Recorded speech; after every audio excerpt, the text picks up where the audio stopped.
कार्यक्रम में उपस्थित बिहार के राज्यपाल श्री राजेंद्र अर्लेकर जी,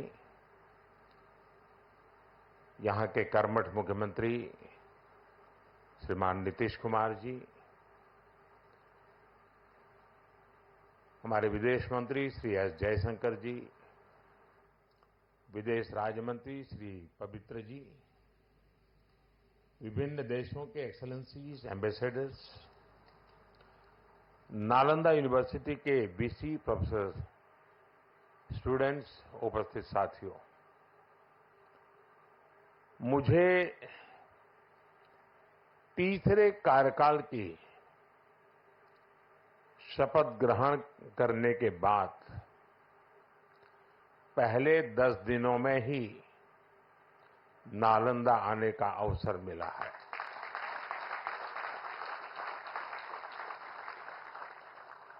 ये मेरा सौभाग्य तो है ही। मैं इसे भारत की विकास यात्रा के एक शुभ संकेत के रूप में देखता हूं। नालंदा ये केवल नाम नहीं है। नालंदा एक पहचान है, एक सम्मान है। नालंदा एक मूल्य है, नालंदा एक मंत्र है, गौरव है, गाथा है। नालंदा है उद्घोष इस सत्य का कि आग की लपटों में पुस्तकें भले जल जाएं, लेकिन आग की लपटें ज्ञान को नहीं मिटा सकती।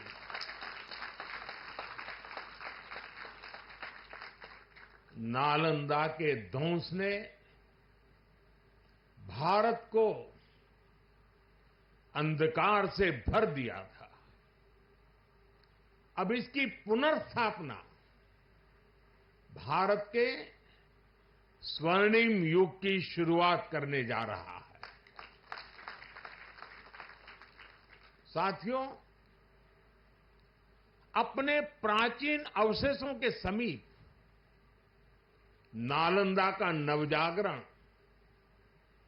ये नया कैंपस विश्व को भारत के सामर्थ्य का परिचय देगा। नालंदा बताएगा, जो राष्ट्र मजबूत मानवीय मूल्यों पर खड़े होते हैं, वो राष्ट्र इतिहास को पुनर्जीवित करके बेहतर भविष्य की नींव रखना जानते हैं। और साथियों, नालंदा केवल भारत के ही अतीत का पुनर्जागरण नहीं है, इसमें विश्व के, एशिया के कितने ही देशों की विरासत जुड़ी हुई है। एक यूनिवर्सिटी कैंपस के इनॉग्रेशन में इतने देशों का उपस्थित होना, ये अपने आप में अभूतपूर्व है। नालंदा यूनिवर्सिटी के पुनर्निर्माण में हमारे साथी देशों की भागीदारी भी रही है। मैं इस अवसर पर भारत के सभी मित्र देशों का, आप सभी का अभिनंदन करता हूं। मैं बिहार के लोगों को भी बधाई देता हूं।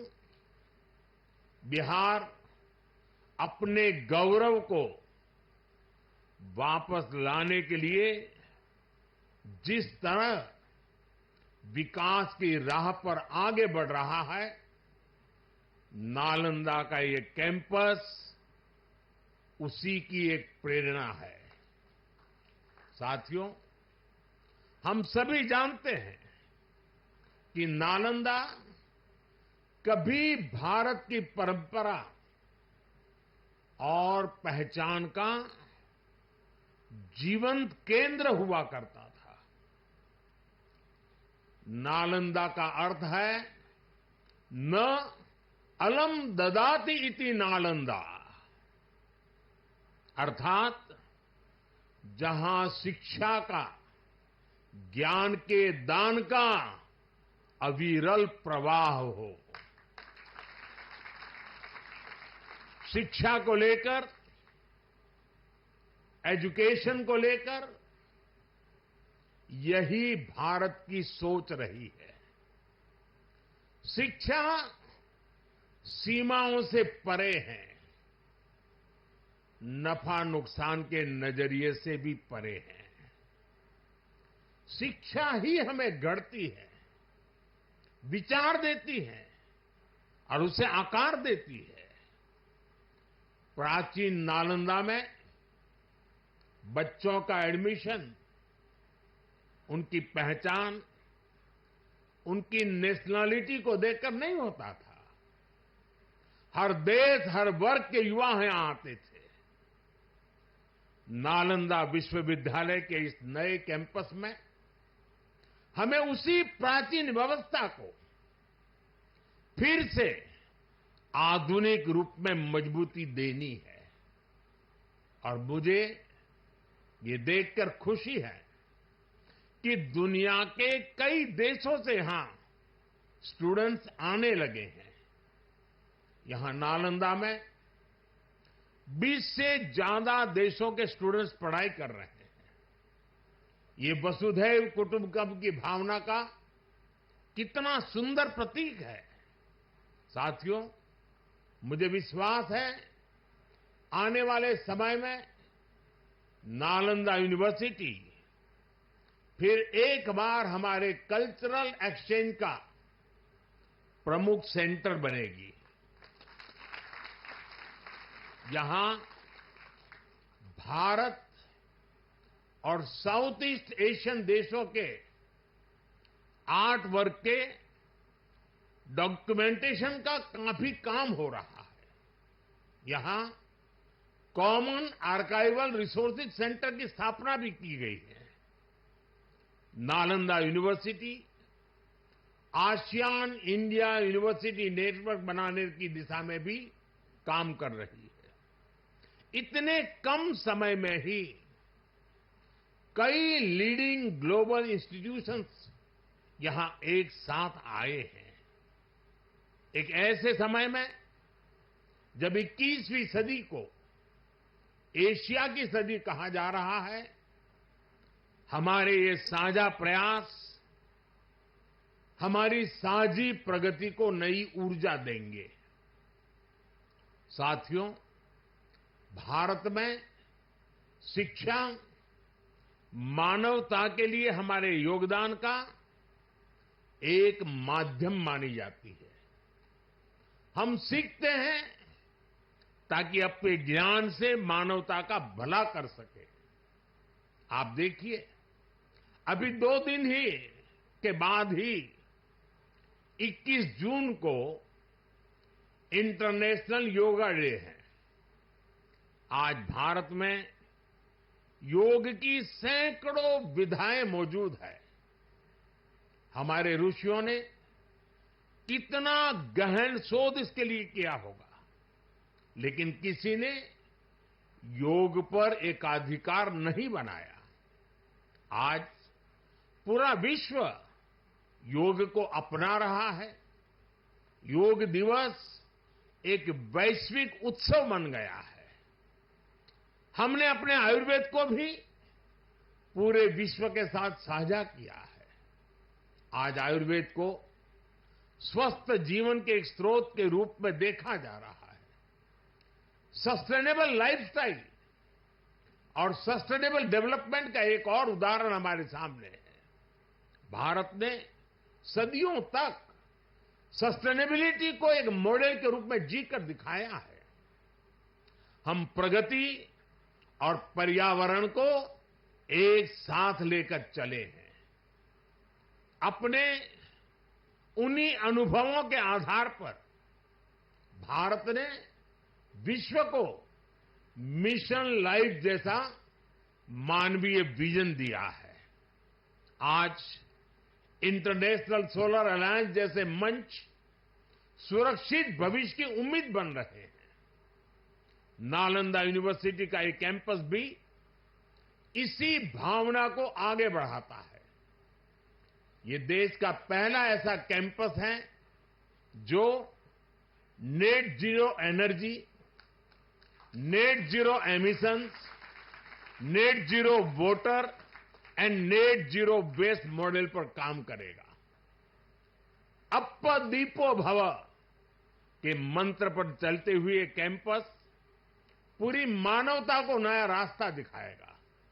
साथियों, जब शिक्षा का विकास होता है तो अर्थव्यवस्था और संस्कृति की जड़ें भी मजबूत होती है।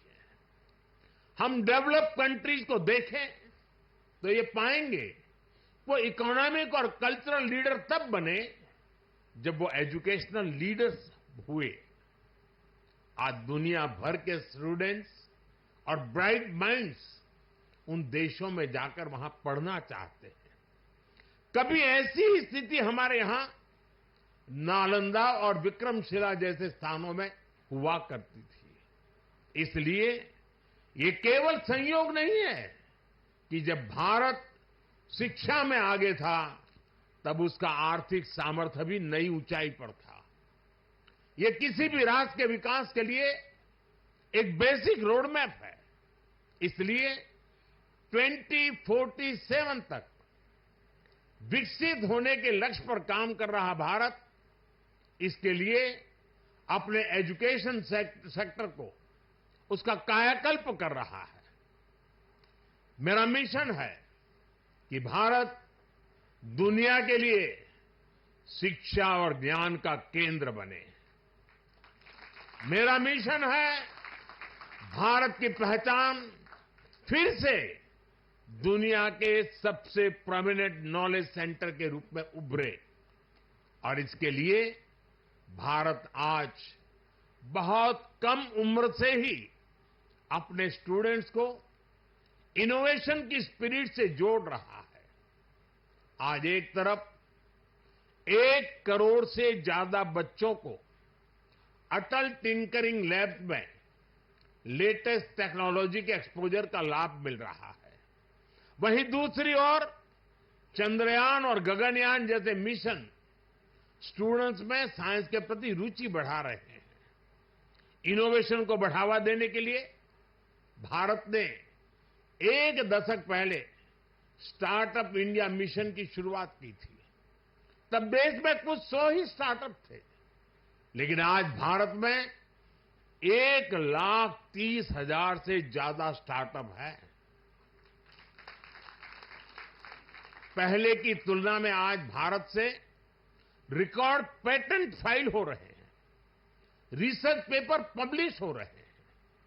हमारा जोर अपने यंग इनोवेटर्स को रिसर्च और इनोवेशन के लिए ज्यादा से ज्यादा मौके देने का है। इसके लिए सरकार ने 1 लाख करोड़ रुपए का रिसर्च फंड बनाने की घोषणा भी की है। साथियों, हमारा प्रयास है भारत में दुनिया का सबसे कॉम्प्रिहेंसिव और कंप्लीट स्किलिंग सिस्टम हो। भारत में दुनिया का सबसे advance research oriented higher education system हो। इन सारे प्रयासों के नतीजे भी दिखाई दे रहे हैं। पिछले कुछ सालों में भारतीय यूनिवर्सिटीज ने ग्लोबल रैंकिंग में पहले से काफी बेहतर परफॉर्म करना शुरू किया है। 10 साल पहले क्यूएस रैंकिंग में भारत के सिर्फ 9 शिक्षा संस्थान थे। आज इसकी संख्या बढ़कर 46 पहुंच रही है। कुछ दिन पहले ही Times Higher Education impact ranking आई है। कुछ साल पहले तक इस रैंकिंग में भारत के सिर्फ 13 इंस्टीट्यूशंस थे, 13। अब इस ग्लोबल इंपैक्ट रैंकिंग में भारत के करीब 100 शिक्षा संस्थान शामिल हुए हैं। पिछले 10 वर्षों में औसतन भारत में हर सप्ताह एक यूनिवर्सिटी बनी है। भारत में हर दिन एक नई आईटीआई की स्थापना हुई है। हर तीसरे दिन एक अटल टिंकरिंग लैब खोली गई है। भारत में हर दिन 2 नए कॉलेज बने हैं। आज देश में 23 आईआईटीज हैं। 10 साल पहले 13 आईआईएम्स थे। आज ये संख्या 21 है।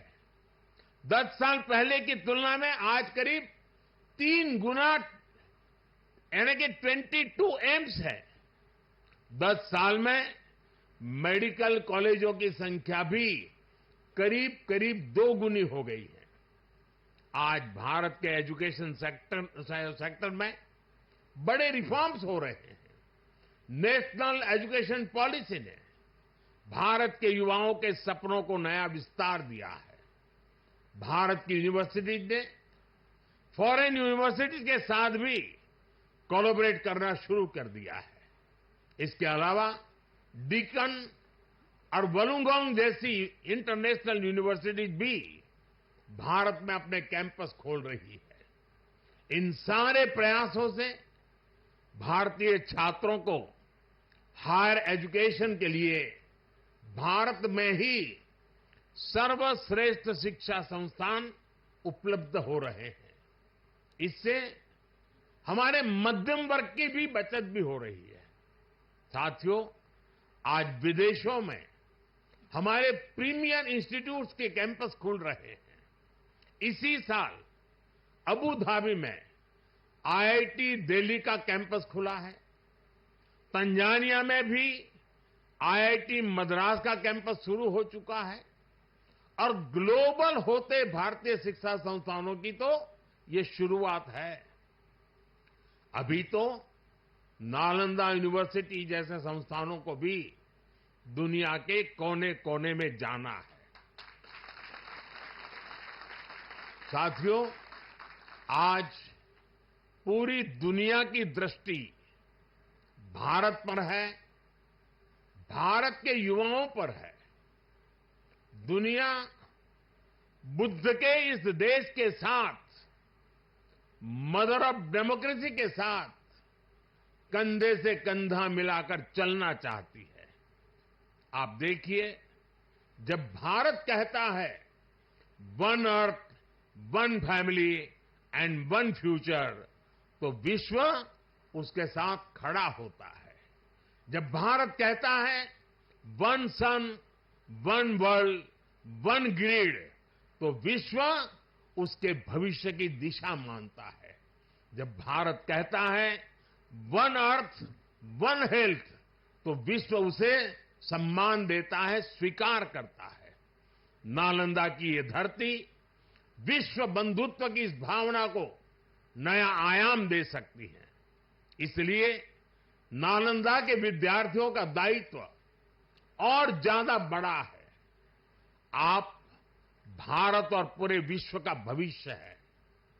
अमृतकाल के 25 साल भारत के युवाओं के लिए बहुत अहम है।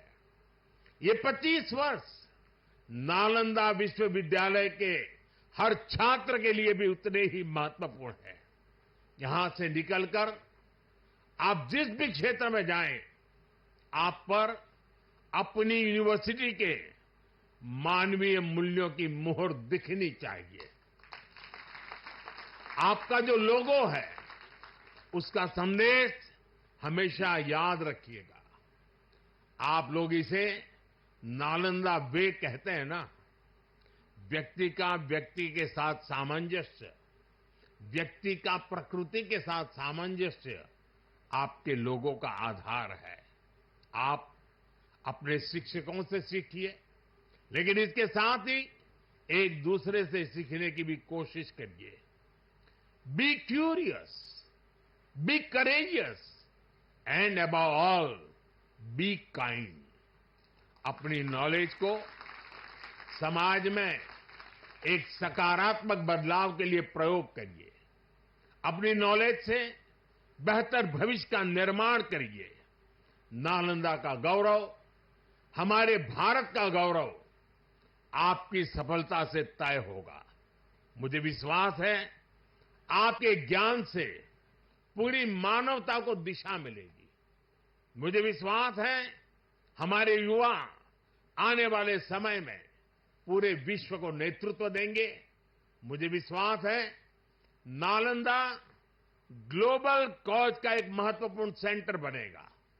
इसी कामना के साथ आप सभी का मैं हृदय से बहुत बहुत धन्यवाद करता हूं और नीतीश जी ने सरकार की तरफ से पूरी मदद का जो आह्वान किया है उसका मैं स्वागत करता हूं।